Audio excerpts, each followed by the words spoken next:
નમસ્કાર વિદ્યાર્થી મિત્રો, આજે આપણે ધોરણ 6માં પ્રકરણ 4 ભારતની પ્રારંભિક રાજ્ય વ્યવસ્થા એના વિશે આજે આપણે સમજીશું. સૌપ્રથમ આપણે પ્રકરણનું મથાળું જોઈએ, જેને આપણે ટાઇટલ કહીએ ભારતની પ્રારંભિક એટલે શરૂઆતની રાજ્ય વ્યવસ્થા કેવી હતી.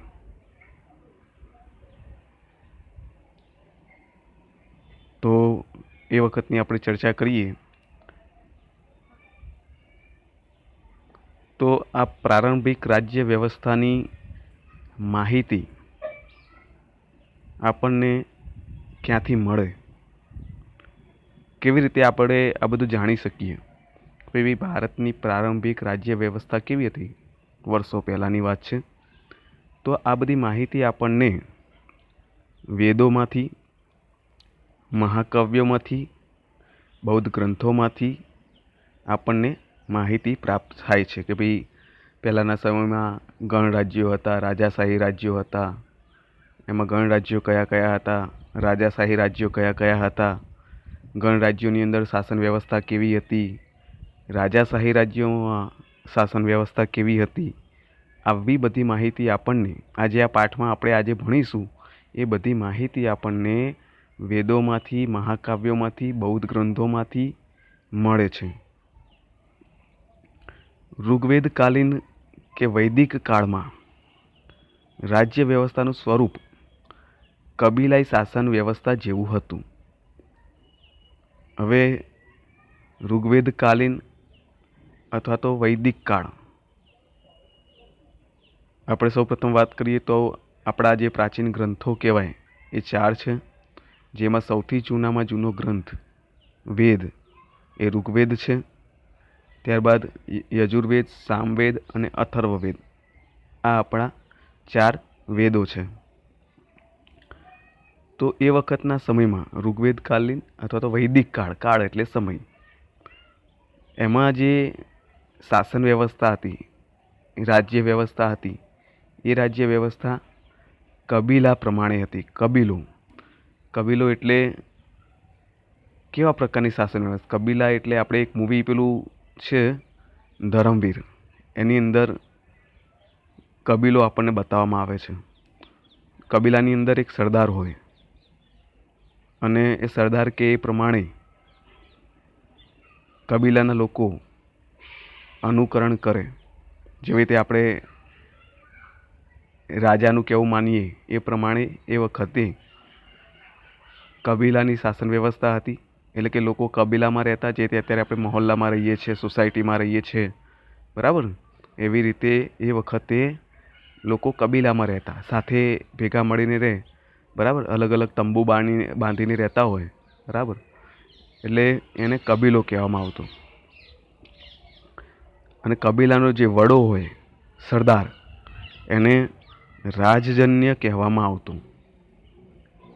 પ્રશ્ન પૂછાય કે કબીલાનો જે વડો હોય, જે તે આપણે ગામડાનો જે વડો હોય એને શું કહીશું? આપણે સરપંચ કહીશું, બરાબર ને. એવી રીતે કબીલાનો જે વડો કહેવાય એ વડાને રાજજન્ય તરીકે ઓળખવામાં આવતો, જેની ચૂંટણી થતી. એટલે કે અત્યારે આપણે સરપંચને ચૂંટવા માટે ચૂંટણી કરીએ છીએ ગામડાની અંદર, એવી રીતે એ વખતે પણ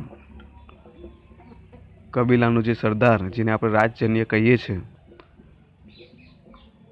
કોણ સરદાર બનશે એના માટે પણ ચૂંટણી કરવામાં આવતી. એ વખતે સભા અને સમિતિ જેવી રાજકીય સંસ્થાઓ અસ્તિત્વમાં હતી. એટલે કે એ વખતના સમયમાં પણ અલગ અલગ સમિતિઓ હતી, રાજકીય સંસ્થાઓ, જેને આપણે સમિતિ કહીએ, સભા કહીએ. અત્યારે હાલ પણ આપણે ઘણી જગ્યાએ કોઈ પણ ક્ષેત્રમાં જઈએ તો સમિતિ હોય અથવા તો સભા હોય. જેમ કે નગરપાલિકામાં જઈએ, ગ્રામ પંચાયતમાં જઈએ તો અલગ અલગ સમિતિઓ હોય. એટલે કે 5-5 માણસોને ભેગા કરીને એ સમિતિની રચના કરવામાં આવે, બરાબર. કે ભાઈ આ બાંધકામ સમિતિ છે, અથવા તો આ શિક્ષણ સમિતિ છે, એમ અલગ અલગ સમિતિઓ બનાવવામાં આવતી. તો આ જે સમુદાય હતો એ સમુદાયને 20 તરીકે ઓળખવામાં આવતો. કયા નામે ઓળખવામાં આવતો? 20 તરીકે. આ પ્રશ્ન પૂછાય. અને ત્યાર પછી ભારતની અંદર જુદા જુદા પ્રકારની રાજ્ય વ્યવસ્થા અમલમાં આવી. એટલે કે એના પછી સૌ પહેલાં જૂનામાં જૂની જે વ્યવસ્થા હતી એ કબીલાની હતી, બરાબર. એના પછી ધીમે ધીમે શાસન વ્યવસ્થા બદલાઈ અથવા તો પરિવર્તન આવ્યું. પછી ધીમે ધીમે રાજાઓ અસ્તિત્વમાં આવ્યા. એવી રીતે શાસન વ્યવસ્થા બદલાતી ગઈ. જેથી અત્યારે જે આપણે સમય બદલાતો જાય છે, બરાબર. અત્યારે સમય બદલાય છે. જેમ જેમ આગળ જઈએ આપણે, જેમ જેમ સમય આગળ ચાલે તેમ તેમ આપણે આધુનિકરણ તરફ જઈએ છીએ. એટલે કે સમયની અંદર પરિવર્તન આવે, સાથે સાથે આપણી રહેણી કહેણી અને આપણી પદ્ધતિઓમાં પણ શું આવશે? પરિવર્તન આવશે, બરાબર. ચાલો, તો એવી રીતે જેમ જેમ આપણો સમય આગળ વધ્યો તેમ તેમ ભારતની અંદર જુદા જુદા પ્રકારની રાજ્ય વ્યવસ્થાઓ આગળ વધી અથવા તો એમાં પરિવર્તન આવ્યું. હવે આપણે જનપદની વાત કરીએ, બરાબર. તો જનપદ કોને કહેવાય? ઈસવીસન પૂર્વે 1000ની આજુબાજુ અથવા તો આસપાસ પંજાબ અને ગંગા નદીના વિસ્તારમાં જુદા જુદા સમૂહોના પ્રારંભિક રાજ્યોની સ્થાપના થઈ. ધ્યાન રાખજો મિત્રો, ઈસવીસન પૂર્વે 1000ની આસપાસ. આપણે આગળ પહેલા પ્રકરણની અંદર જોયું હતું, બરાબર. એમાં સાલવારી આપણે જોઈ હતી. ઈસવીસન પૂર્વે એટલે કે ઈસુ ખ્રિસ્તનો જન્મ થયો એ પહેલાંને આપણે ઈસવીસન પૂર્વે કહીશું, બરાબર. અને ઈસુ ભગવાનનો જન્મ પછીનો સમય જેને આપણે ઈસવીસન કહીશું, બરાબર. તો ઈસવીસન પૂર્વે 1000ની આસપાસ પંજાબ અને ગંગા નદીના આજુબાજુના જે જુદા જુદા વિસ્તારની અંદર કેટલાક સમૂહો રહેતા હતા, બરાબર. એમાં ત્યાં કેટલાક રાજ્યોની સ્થાપના થઈ, નાના નાના રાજ્યો, જેને જનપદ કહેવામાં આવે. જનપદ એટલે માણસને રહેવા માટેની કોઈ એક જગ્યા અથવા તો સ્થાન. પ્રશ્ન પૂછાય, જનપદ એટલે શું? તો જનપદ એટલે માણસ જ્યાં વસવાટ કરતો હોય, એ વખતના સમયમાં માણસ જ્યાં વસવાટ કરતો હતો એ વસવાટ કરવાનું એક ક્ષેત્ર અથવા તો જગ્યા અથવા તો સ્થાન, જેને આપણે જનપદ કહીએ. અને આ જનપદ શબ્દ એ રાજ્યના અર્થમાં વપરાતો. આપણે જે રીતે અત્યારે રાજ્ય કહીએ છીએ ને, જેમ કે ગુજરાત રાજ્ય, મહારાષ્ટ્ર રાજ્ય, રાજસ્થાન રાજ્ય, ઉત્તર પ્રદેશ રાજ્ય, એવી રીતે એ વખતે રાજ્ય એને જનપદ કહેવામાં આવતું. આપણે જે રીતે અત્યારે રાજ્ય કહીએ છીએ એ વખતે એને જનપદ તરીકે ઓળખવામાં આવતું. જનપદ એ ઋગ્વેદકાલીન કબીલાઈ સમાજથી બહુ જ વિશિષ્ટ કહી શકાય એવી રાજ્ય વ્યવસ્થા હતી. જુઓ, શરૂઆતમાં કેવી વ્યવસ્થા હતી કે ભાઈ કબીલામાં લોકો રહેતા હતા અને કબીલાનો જે સરદાર હતો એને રાજજન્ય કહેવામાં આવતું. એ પ્રકારની શાસન વ્યવસ્થા હતી, બરાબર. પરંતુ જેમ જેમ સમય આગળ વધ્યો તેમ તેમ શાસન વ્યવસ્થામાં પરિવર્તન આવ્યું. એટલે અહીંયા એવું કહેવા માગે છે કે આ જનપદની જે શાસન વ્યવસ્થા હતી એ કબીલાઈ શાસન વ્યવસ્થા કરતાં વિશિષ્ટ પ્રકારની અથવા તો અલગ પ્રકારની હતી, એવું આપણે કહી શકીએ. હવે એમાં કયા કયા સમૂહો અથવા તો રાજ્યોનો સમાવેશ થતો? તો કુરુ આ એ રાજ્ય છે, પાંચાલ પ્રદેશ એ પણ છે, જેવા જુદા જુદા સમૂહોના રાજ્યોનો તેમાં સમાવેશ થતો હતો. જનપદની અંદર કેવા કેવા સમૂહોનો સમાવેશ થાય થતો રાજ્યનો? તો કુરુ અને પાંચાલ જેવા રાજ્યોનો એમાં સમાવેશ થતો હતો. હવે વાત કરીએ મહાજનપદ. મહા એટલે મોટું, બરાબર. જનપદ તો આપણે જોયું, બરાબર, કે જનપદ કોને કહેવાય? તો માણસને રહેવા માટેનું કોઈ એક ક્ષેત્ર અથવા તો જગ્યા, જેને આપણે જનપદ કહીશું, બરાબર.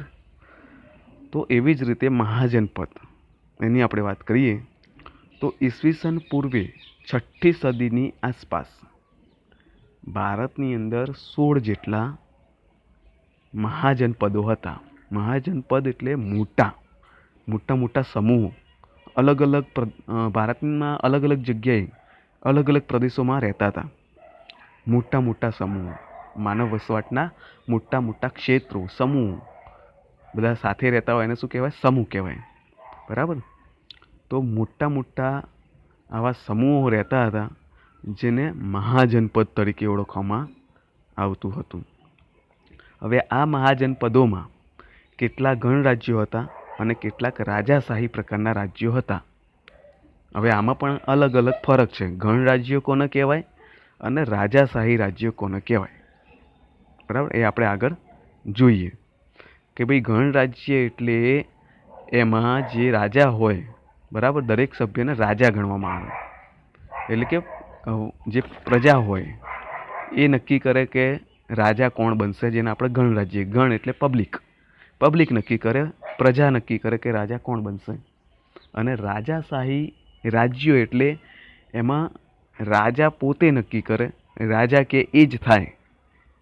બરાબર, એમાં પ્રજાનું કોઈ મહત્વ હોય નહીં, જેને રાજાશાહી રાજ્યો આપણે કહીશું. સમજ પડી? ગણરાજ્યો કોને કહેવાય અને રાજાશાહી રાજ્યો કોને કહેવાય. હવે આના વિશે આપણે ભણવાનું. બરાબર, કયા કયા રાજ્યો એ ગણરાજ્યો હતા અને કયા કયા રાજ્યો એ રાજાશાહી રાજ્યો હતા. જો આમાં 16 મહાજનપદો આપણને આપેલા છે.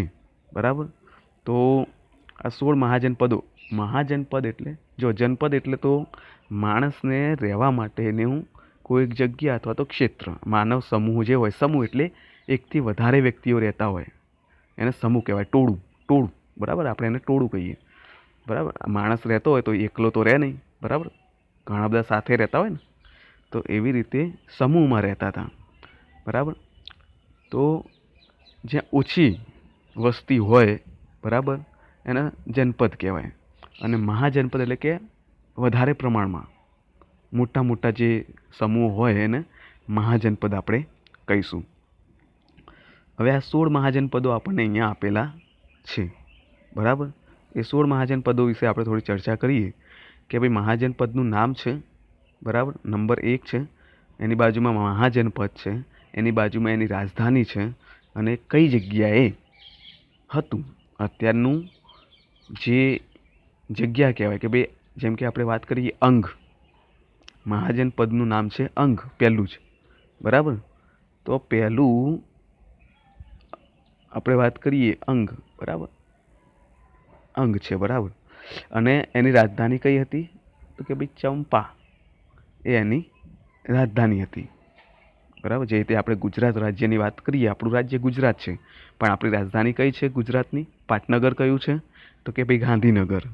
બરાબર, એવી રીતે તો મહાજનપદ એ પહેલો નંબર છે અંગ, એની રાજધાની છે રાજધાની ચંપા. અને હાલ એ કયા નામે ઓળખાય છે?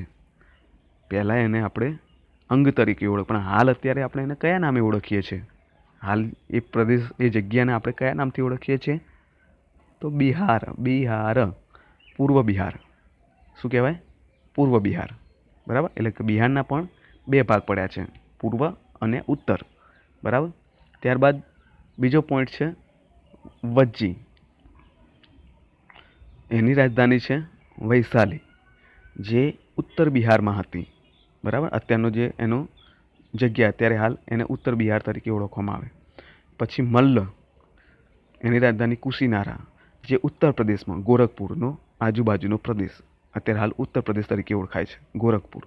પછી કાશી, જેની રાજધાની હતી વારાણસી. બરાબર, એ પણ ક્યાં આવી? ઉત્તર પ્રદેશમાં. મગધ, તો એ પણ એની રાજધાની હતી રાજગૃહ, અને અત્યારે હાલ કઈ જગ્યાએ છે? તો દક્ષિણ બિહાર. બરાબર, આવી રીતે દરેકની રાજધાની અને એનો હાલનો પ્રદેશ અહીંયા આપણને આપેલો છે. બરાબર, આ બધી રાજધાની છે અને આ એના મહાજનપદ છે 16. બરાબર, એની રાજધાની એ આપણે તૈયાર કરવાની રહેશે. બરાબર, પ્રદેશ અને રાજધાની. ચાલો વિદ્યાર્થી મિત્રો, હવે આપણે આગળ જોઈએ.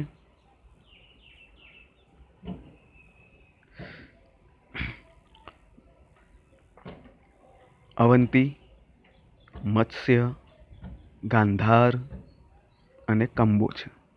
તો આ આપણે તૈયાર કરવાનું રહેશે. ત્યારબાદ નકશાની અંદર પણ આપણને એ 16 મહાજનપદો આપેલા છે કે ભાઈ ભારતની અંદર કઈ કઈ જગ્યાએ આ 16 મહાજનપદો હતા. તો એ નકશો આપણે બરાબર ધ્યાનથી તમારે જોવાનો રહેશે. બરાબર, ખાલી જોવાનું છે, વાંચવાનું છે. બરાબર, ચાલો.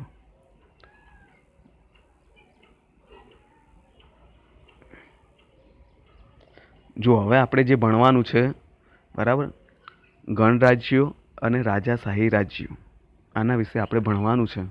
બરાબર, તો સૌ પ્રથમ આપણે રાજાશાહી રાજ્ય વ્યવસ્થાની વાત કરીએ. બરાબર, કે ભાઈ રાજાશાહી રાજ્ય વ્યવસ્થા એટલે કે કેવી હતી. બરાબર, એમાં કોને વધારે મહત્ત્વ આપવામાં આવતું, રાજાને કે પ્રજાને, અને કેવી રીતે શાસન ચાલતું હતું, એમાં કયા કયા રાજ્યો હતા. બરાબર, જેમ કે મગધ, તો એમાં પણ રાજાશાહી રાજ્ય હતું. હર્યકવંશ, તો એમાં પણ રાજાશાહી હતું. નાગવંશ, તો એ પણ રાજાશાહી હતું. નંદવંશ, તો એ પણ રાજાશાહી હતું. બરાબર, અને એના નીચે છે ગણરાજ્ય. તો આપણે રાજાશાહી રાજ્ય વ્યવસ્થાની વાત કરીએ કે ભાઈ રાજાશાહી રાજ્યની અંદર રાજા એ મુખ્ય હતો. અને રાજા મુખ્ય હોય, રાજા જે કે નક્કી થાય, રાજા કે એમ થાય, તો એને રાજાશાહી રાજ્યતંત્ર કહેવાય, એટલે કે રાજાશાહી રાજ્ય તરીકે ઓળખવામાં આવે. આ સમયના મહાજનપદો વચ્ચે સત્તા માટે હરીફાઈ રહેતી. જો મિત્રો, આ જે મહાજનપદો હતા, આ મહાજનપદો પણ એ અંદર એકબીજા સાથે યુદ્ધ કરતા, લડાઈ કરતા, હરીફાઈ રહેતી. હરીફાઈ એટલે કે એકબીજાને હરાવી અને પોતાનું રાજ્ય પડાવી લેવું અથવા તો એના ઉપર વિજય પ્રાપ્ત કરવો, એવી રીતે એકબીજા વચ્ચે લડવાની અથવા તો યુદ્ધ કરવાની હરીફાઈ થતી, એકબીજા ઉપર આક્રમણ કરતા. હવે જે 16 મહાજનપદો હતા, એમાં કેટલાક ગણરાજ્યો હતા, કેટલાક રાજાશાહી હતા. તો આપણે રાજાશાહી વિશે ભણીએ કે ભાઈ આ જે યુદ્ધ કરવાની એમની જે તાલાવેલી હતી, બરાબર, તો એમાંથી હવે જે શક્તિશાળી હોય એ જીતી જાય અને જે કમજોર હોય એ હારી જાય. તો અહીંયા પણ એવું જ થયું કે આ રાજાશાહી રાજ્યોની અંદર સત્તા માટે, એકબીજાની સત્તા પડાવી લેવા માટે હરીફાઈ થતી, જેમાં મુખ્ય 4 શક્તિશાળી રાજ્યતંત્રો અસ્તિત્વમાં આવ્યા. એટલે કે મુખ્ય 4 રાજ્યો બચ્યા. સમજ પડી? જે શક્તિશાળી હતા, જે જીતી ગયા, એ 4 વધ્યા. જેમાં આપણે જોઈએ તો મગધ, બરાબર, આપણે વાત કરીએ તો આ મગધ, બરાબર, મગધ છે, કોસલ, વત્સ, અવંતી, આ 4 વચ્ચે સૌથી વધારે સ્પર્ધા થતી હતી. કારણ કે આ 4 કેવા હતા? શક્તિશાળી હતા. બરાબર, અને એમાંય પાછા 4 હતા, એમાંય સૌથી વધારે શક્તિશાળી છેલ્લે બધાને હરાવીને જે શક્તિશાળી બન્યું એ હતું મગધ. કયું રાજ્ય હતું? મગધ. એ સૌથી શક્તિશાળી રાજ્ય છેલ્લે બચ્યું. ઓકે, તો હવે આપણે વાત કરીએ મગધની.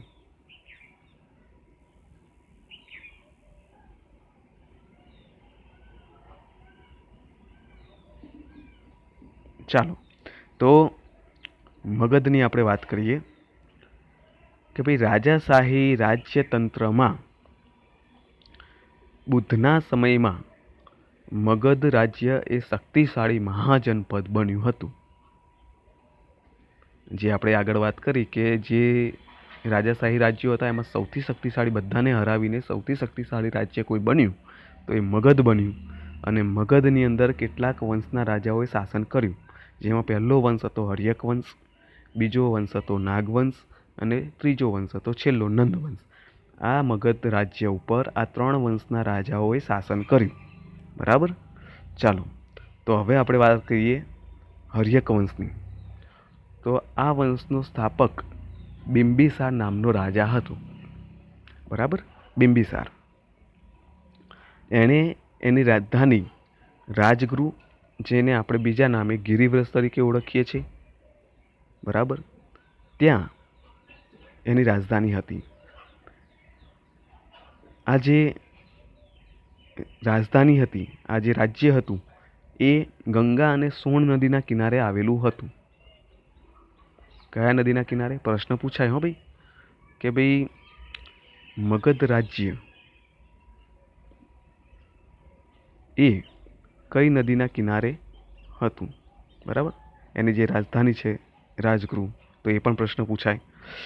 ગંગા અને સોણ નદીના કિનારે આવેલું હતું. ત્યારબાદ એનો પુત્ર આવ્યો અજાતશત્રુ. બિંબિસારનો પુત્ર હતો અજાતશત્રુ. એ શાસન ઉપર આવ્યો અને એણે રાજધાની બદલી નાખી. બિંબિસારે કઈ રાજધાની બનાવી હતી? તો રાજગૃહ. પરંતુ એનો પુત્ર આવ્યો અજાતશત્રુ, જેણે એની રાજધાની બદલીને પાટલીપુત્ર કરી દીધી. પાટલીપુત્ર એટલે અત્યારનું પટના. પટના એ બિહારમાં આવ્યું, બિહારની રાજધાની છે અત્યારનું. બરાબર, તો એ વખતે પાટલીપુત્ર તરીકે ઓળખાતું. અત્યારે એને પટના કહીએ આપણે, પટના. તેણે વજ્જીસંઘ સાથે યુદ્ધ કરીને લીછવી જાતિના લોકોને હરાવ્યા અને મગધ રાજ્યનો વિસ્તાર વધાર્યો. જુઓ, કોની સાથે યુદ્ધ કર્યું અજાતશત્રુએ? તો લીછવી જાતિના જે લોકો હતા, જે એમનું ગણરાજ્ય હતું, એમને હરાવીને મગધ રાજ્યનો વિસ્તાર વધાર્યો. એટલે કે કોઈ પણ રાજા હોય એ જ્યારે ગાદી ઉપર બેસે, બરાબર, એટલે એ આજુબાજુના પ્રદેશોને જીતવાનો પ્રયત્ન કરશે. બરાબર. ત્યારબાદ આપણે વાત કરીએ હર્યક વંશ. પછી નાગવંશ સત્તા ઉપર આવ્યો. બીજો નંબર છે નાગવંશ. તો હર્યક વંશ બાદ એના પછી નાગવંશ સત્તા ઉપર આવ્યો, જેમાં શિશુનાગ નામના બૌદ્ધ ધર્મ સાથે સંકળાયેલા રાજાનો સમાવેશ થાય છે. બૌદ્ધ ધર્મ સાથે સંકળાયેલો એટલે શિશુનાગ નામનો જે રાજા હતો એ બૌદ્ધ ધર્મ પાળતો હશે એવું આપણે કહી શકીએ. ત્યારબાદ આપણે વાત કરીએ નંદવંશની. તો નંદવંશ વિશે થોડું આપણે જોઈએ. મહાપદ્માનંદ દ્વારા સ્થાપિત નંદવંશ સૌથી શક્તિશાળી વંશ હતો. પ્રશ્ન પૂછાય, નંદવંશની સ્થાપના કોણે કરી? તો એ રાજાનું નામ છે મહાપદ્મનંદ. શું નામ છે એનું? મહાપદ્માનંદ. બરાબર, સૌથી શક્તિશાળી વંશ હતો. એવું કહેવાય છે કે મહાપદ્મનંદ એ ભારતનો સૌપ્રથમ સામ્રાજ્ય નિર્માતા હતો. એટલે કે સામ્રાજ્યનું નિર્માણ કરનારો, સૌથી મોટું સામ્રાજ્ય બનાવનાર રાજા એ હતો સૌપ્રથમ. એના પછી તો આપણે જોઈશું, પણ સૌપ્રથમ રાજા હતો સામ્રાજ્યનો નિર્માતા. બરાબર. અને એના સમયની અંદર એવું કહેવાય છે કે મગધ રાજ્ય એ સૌથી શક્તિશાળી રાજ્ય બન્યું.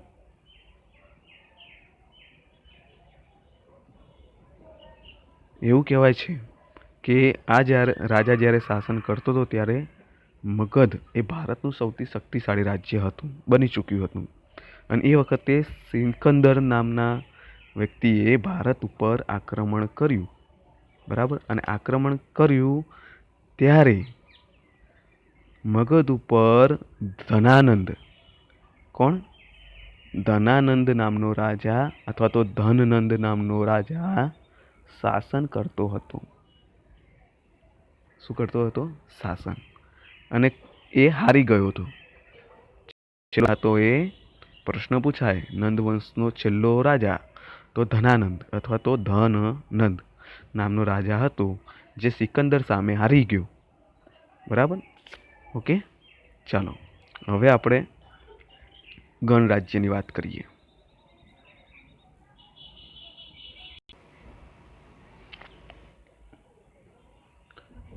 તો ગણરાજ્ય એટલે લોકો દ્વારા પ્રત્યક્ષ કે પરોક્ષ પદ્ધતિ વડે ચૂંટાયેલા વડા દ્વારા શાસિત રાજ્ય. પ્રશ્ન પૂછાય ગણરાજ્ય એટલે શું? બરાબર, તો ગણરાજ્ય એટલે લોકો દ્વારા પ્રત્યક્ષ કે પરોક્ષ રીતે ચૂંટાયેલા વડા દ્વારા શાસિત રાજ્ય. દાખલા તરીકે ગણરાજ્ય એટલે આપણી વાત કરીએ ભારતની, તો આપણો દેશ એ લોકશાહી દેશ છે. લોકો પ્રતિનિધિને ચૂંટીને મત આપીને સંસદમાં કે વિધાનસભામાં મોકલે છે, આપણી વાત કરીએ છીએ. બરાબર, એવી રીતે અહીંયા પણ લોકો અથવા તો પ્રજા પરોક્ષ કે પ્રત્યક્ષ રીતે અહીંયા પણ મત આપવાની સિસ્ટમ અથવા તો પદ્ધતિ હશે એવું આપણે કહી શકીએ. તો લોકો દ્વારા પરોક્ષ કે પ્રત્યક્ષ વડે ચૂંટાયેલા વડા એટલે પ્રતિનિધિ,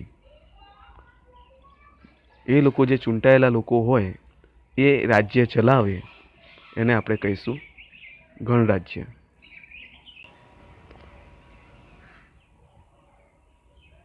વિદ્યાર્થી મિત્રો, આ ગણરાજ્ય આપણે આવતીકાલે ભણીશું. બરાબર, આજે આપણે રાજાશાહી રાજ્ય વિશે ભણી ચૂક્યા. હવે આ આખો ટોપિક ગણરાજ્ય અને એના વિશે અને પછી એની શાસન વ્યવસ્થા, બરાબર, એ વખતની સમાજ જીવન કેવું હતું ગણરાજ્યનું, એના વિશે આપણે આવતીકાલે જોઈશું. ઓકે.